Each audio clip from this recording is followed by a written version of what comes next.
Science fiction films and other futuristic fantasies have fueled our imaginations with incredible visions of what the future might hold.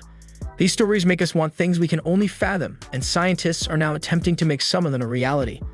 While some of these futuristic concepts prove to be beneficial, there are many things that scientists are now attempting to create because they saw it in a movie, rather than because it is at all practical. Flying cars, same problems as helicopters and aren't practical. Flying cars are one of those things that many people have coveted for decades, and that some people alive today believe we shouldn't by now. This all comes back to the weird expectation that some people have in their heads that we will ultimately have it merely because they watched it in a movie, and a few scientists love the notion. The difficulty is that even with advanced technology, fantasy does not necessarily equal to reality, and a flying car makes little sense.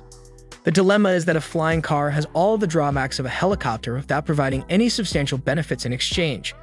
While it gains the capacity to fly, this hybrid status is actually the only advantage it has over a traditional helicopter, which is geared for straight-up flying.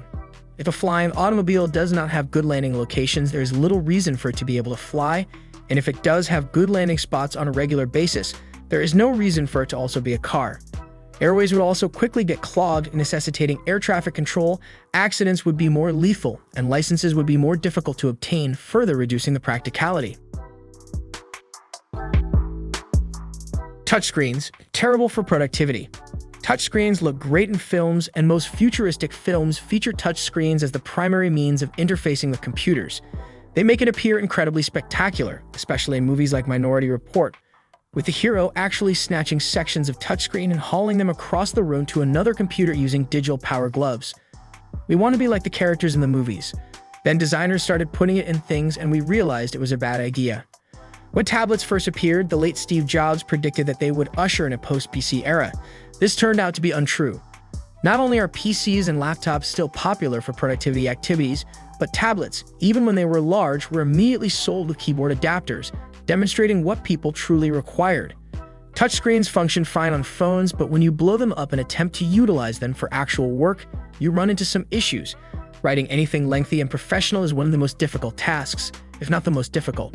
This will quickly become unpleasant and difficult to accomplish on a flat screen, and you will desire a keyboard. Robots with sentience mimicry, awkward and impractical. Almost every sci-fi film contains robots with artificial sentience, and they are usually some kind of sidekick to the human characters. They may be able to interpret languages or have access to specialist equipment. They are usually regarded as so useful that they simply follow the character about, and we don't give them much thought. However, when you stop and think about it, cramming artificial intelligence into a metal shell that travels about doesn't benefit us all that much.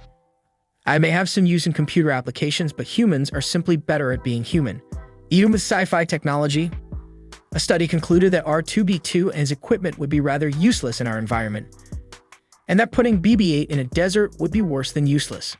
C-3PO, on the other hand, is extremely impractical and makes little sense in a universe with so much technology. He is essentially a Google Translator that you must carry around with you rather than using your phone, and he can hardly move since Anthony Daniels couldn't even go up the stairs in that costume. 3D movies never caught on as people don't like it. Every few years or so, a few major film studios try for 3D films to become popular again. The theater can charge a little more, and you get these nice spectacles to look through. The novelty of seeing a dinosaur charging at you or something similar can be entertaining, but most people don't go out of their way to witness one. This is where things keep falling through for the producers, as they want this to be a thing, but consumers don't appear to be interested. And there's a reason why customers aren't crazy about 3D movies. It turns out that a quarter of people experience problems with 3D films, even if it's just eye strain and slight headaches.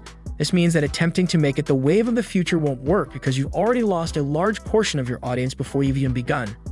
To make matters worse, some people simply cannot watch 3D films because they lack the necessary depth awareness. Virtual reality, movie lovers' dream, and not really practical. Virtual reality is something that many people imagine as the way things will be one day. Many would point to stories or films in which this was a reality, and all of the researchers are now working to make it a reality.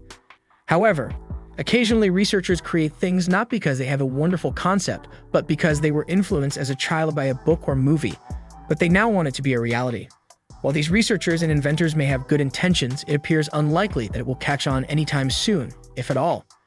Virtual reality goggles can cause major disorientation, nausea, perception troubles, headaches, and other side effects, which are not exactly compelling reasons to purchase an expensive headgear. Even if we could solve all of these issues and deliver completely immersive VR that made you feel like you were in the real world, we would just be generating more difficulties.